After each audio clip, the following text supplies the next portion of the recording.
What's up, everybody? It's Heat Overriding. I'm ready to break the cave for you this week and Dr. Roto. Ooh, yeah. Woo! Let's bring the pain.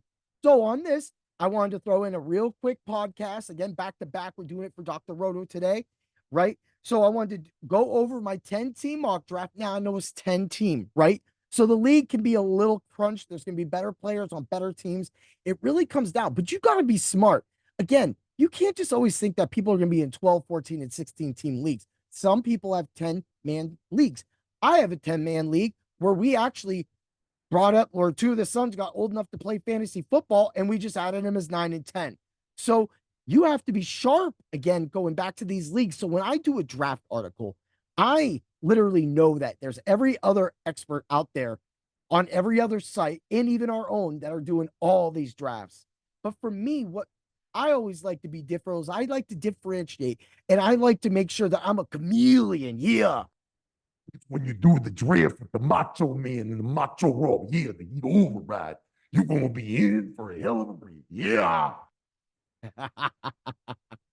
Yeah. So let's get it up. So, when I talk about being a chameleon, I'm talking about being different, hiding, breaking your drafts. When I say breaking your drafts, people think I'm literally talking out of my mind. I am not. I will break any single fantasy football draft. And I do it because when I start making teams and I start watching how players are picking and I'm watching their teams, especially you put a board in front of me, it's almost impossible to beat me in a draft. Yeah, your team might beat me, but I'm telling you, I'm always going to rank in the top when it comes to the end of the draft. That's just the way I am. I'm going to talk what I'm going to talk because I got the stats to back it up, right? But at the same time, you have to draft a story. Not every time do you have to draft the best player. Not every time do you have to go low ceiling, high ceiling, risky ceiling, taking some risks. Yeah. But at the same time, you have to also remember sometimes your draft can make a story. And that's what's special about this draft. And that wasn't the way I was going into this draft because, like a chameleon, I had to blend to the way that the draft was moving. So that is what I did. So you have to be smart. You have to, again, look at who's being drafted and which positions are being drafted. If there's a run, you easily go another direction. Why? Why would you want to not? Because when all those people are done doing those runs, say a quarterback run or a tight end run, they're going to need other positions, and you've already been picking those players. Again, this draft is going to show a big reason of why that's going to happen. So I picked from the 5th spot in this. So practically, even though it was a snake draft, I still came around and had that extra pick a little earlier, and then I had to wait a little later on that comeback. So on the snake. So here goes the team. My first pick overall was Tyreek Hill. Again, I was at 5. And by the time it got to me, I said I needed a star, a stud, somebody who could score. And last year, Tyreek Hill finally showed that he could score. But again, back to back years where he's over 115 receptions. I think he had 119 each season the past 2 seasons and over 1,700 yards. Man, that is great. And I think he had 7 touchdowns 2 years ago, and I think he had 13. I know that I'm thinking because I'm running off the top of my head. I don't have anything in front of me except maybe my show itinerary. Yeah. Ha ha. So so I came back around. So of course I'm a running back dude. I like to take the running backs and go with like B type receivers. And because I know I can get points out of those, and I'd rather have that player that's getting more touches. Again, when someone's getting around 12, 13 targets a game, like Tyreek Hill gets, that's really hard to replace. But I'm not talking about getting a receiver that's 9 or 8. At that point, all receivers are practically the same if that's how many targets you're going to get. So I would rather take a running back that's getting at least 15, 16, 17 rushes and at least maybe a few targets out of the backfield, because then overall that gives me a better bunch. Plus, again, if you're down at the goal line and you have a player like Jonathan Taylor, I feel great about those odds every single time. And I cheered for that man last year because he was on my team. Yeah. Woo. Hold off a trade. And that's exactly it. Because sometimes you have to draft players to actually trade away. That player for me was DeAndre Swift last year because I was so amazing at how I drafted and where I was. Plus, of my keepers, we only were allowed one. It was Josh Allen. So therefore, I already stepped into that league with, one of the best fantasy players for the past few seasons. It's no doubt. It's Josh Allen. It's not even really a close landslide. He just does too much. So that really does demerit some of the other, like James Cook a little bit. So let's roll it back to Garrett Wilson. Again, I'm not the biggest Jets fan, but the Jets roster is stacked. And Garrett Wilson showed that he could thrive with not good quarterbacks. Just anybody was getting thrown back there. I don't even want to mention Zach Wilson. Happy he's gone. But anyway, you know, that was just bad. So now he's actually got Aaron Rodgers come back. And again, if Aaron Rodgers can play this whole year, you're going to see Garrett Wilson get the targets, touchdowns, yards that you need. Again, he's now my second receiver to Tyreek Hill.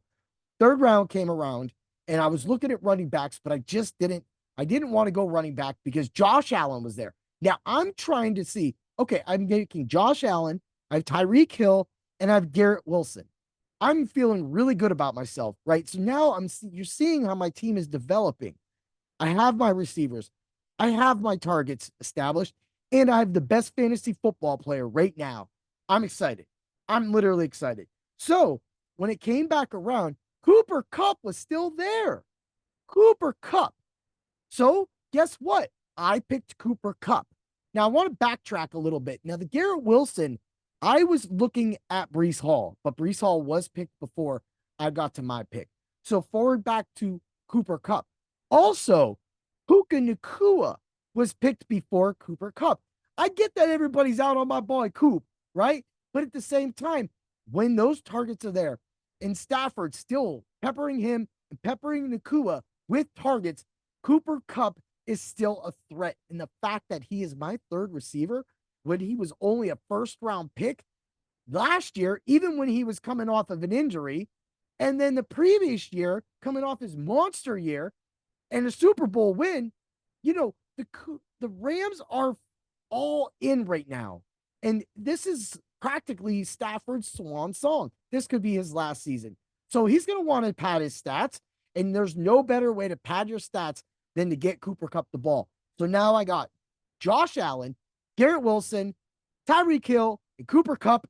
I'm set. Tell me you ain't doing it. Again, 10 team leagues allows the players open. So I know I had to go running backs. This is why I said sometimes things develop into a story. James Cook was going to be there. Now, Keon Coleman was already gone. I don't know. They went after that rookie real early. Like, I wouldn't have, and I didn't. And I'll tell you why. You'll learn why I'm talking about this way, right? So I took James Cook. I came back around. I took Ramondre Stevenson because if there's one Patriot I want, it's Ramondre Stevenson. I don't want any other Patriot. I just don't. I'm sorry. And if you're a Pats fan, your team's going to suck. That's the way it's going to be. I don't even want May. I didn't even draft him. I don't want no part of that offense right now at all. And I hope you don't. And maybe I'm wrong, but I don't think I'm going to be wrong. I'm really sure about that. Yeah. So now I got James Cook and Ramondre Stevenson. I have literally an amazing starting lineup, and I have practically Buffalo Bills offense, and I'm looking good. And of course, Khalil Shakir was already taken. He was taken like in the second round. So, but forward out, I'm sitting there and Austin Eckler's right there. Literally another first round pick.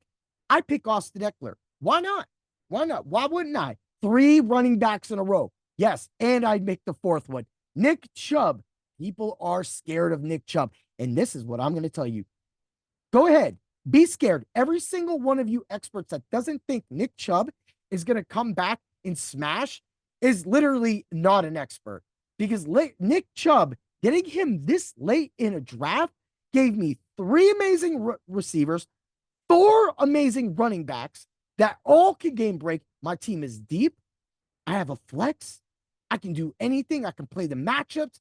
I have completely a beautiful team. So immediately after that, what I like to do when I say break drafts, grab trade equity, Justin Herbert was my next pick.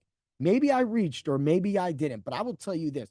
Out of all the years that I've ever had, I had a really bad year a long time ago, back in like 95, 96, when I had all of my 3 drafted starting quarterbacks go out for the year with injuries.